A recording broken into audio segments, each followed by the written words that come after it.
സർക്കാർ ശമ്പളത്തോടെ സ്വരാജിന് വേണ്ടി പ്രവർത്തിക്കാൻ ഒരുങ്ങി പുറപ്പെട്ടിരിക്കുകയാണ് സരിൻ. സരിൻ കൈപ്പറ്റുന്ന ശമ്പളം ഇപ്പോൾ 80,000 രൂപയാണ്. സ്വരാജിന് സരിന്റെ വിധിയോ എന്നാണ് ജനങ്ങൾ ഇപ്പോൾ ചോദിച്ചു തുടങ്ങിയിട്ടുള്ളത്. യുവജനങ്ങളെ ഉപേക്ഷിച്ച് സ്വരാജിനെ ഉപദേശിക്കാൻ തോറ്റമ്പിയ സരിൻ നിലമ്പൂരിലേക്ക് എത്തുന്നു.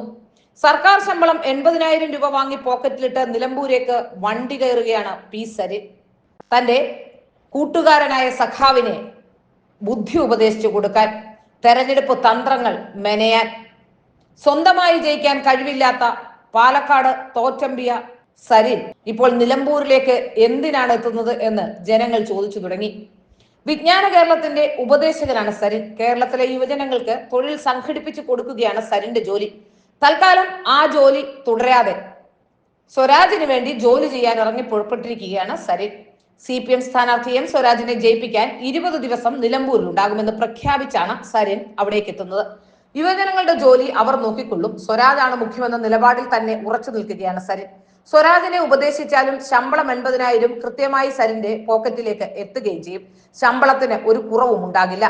നിയമപ്രകാരം സർക്കാർ ശമ്പളം പറ്റുന്നവർ തെരഞ്ഞെടുപ്പ് ചുമതല വഹിക്കാൻ പാടില്ല എന്ന് നിയമവുമുണ്ട്. എന്നാൽ ഔദ്യോഗിക സംവിധാനങ്ങൾ ഉപയോഗിക്കാൻ പാടില്ല എന്നൊക്കെയാണ് തെരഞ്ഞെടുപ്പ് ചട്ടം. ജനപ്രതിനിധികൾക്ക് മാത്രമാണ് ഇക്കാര്യത്തിൽ ഇളവുള്ളത്. അവർക്ക് പോലും തെരഞ്ഞെടുപ്പ് രംഗത്ത് ഔദ്യോഗിക വാഹനം ഉപയോഗിക്കാൻ പാടില്ലെന്ന് ചട്ടത്തിൽ പറയുന്നുണ്ട്. അവസാന റൗണ്ട് എണ്ണുന്നത് വരെ പാലക്കാട് താൻ ജയിക്കുമെന്ന അവകാശവാദം ഉന്നയിച്ച ആളാണ് സരിൻ. ഫലം വന്നപ്പോൾ സരിന് കിട്ടിയത് 3ാം സ്ഥാനവും. കോൺഗ്രസ് ടിക്കറ്റിൽ ഒറ്റപ്പാലത്ത് മത്സരിച്ചപ്പോൾ സരിന് കിട്ടിയത് 2ാം സ്ഥാനം.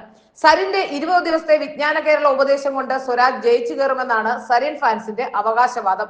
വിജ്ഞാന കേരളത്തിൽ ഇനിയും ഉപദേശ കസേരകൾ ഒഴിഞ്ഞുകിടപ്പുണ്ടെന്നും വിജ്ഞാന കേരളത്തിന്റെ മുഖ്യ ഉപദേശകൻ തോമസ് ഐസക് ഇപ്പോൾ തന്നെ പറഞ്ഞും കഴിഞ്ഞു.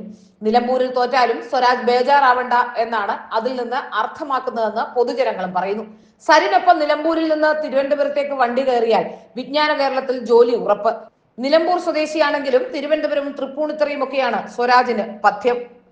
സ്വരാജ് തൃപ്പൂണിത്തുറയിലാണ് നിലയുറപ്പിച്ചിരുന്നത്. ഒരു വിധത്തിലും മത്സരിക്കാൻ താല്പര്യമില്ലാത്ത സ്ഥലമായിരുന്നു സ്വരാജിന് സ്വന്തം സ്ഥലമായ നിലമ്പൂർ.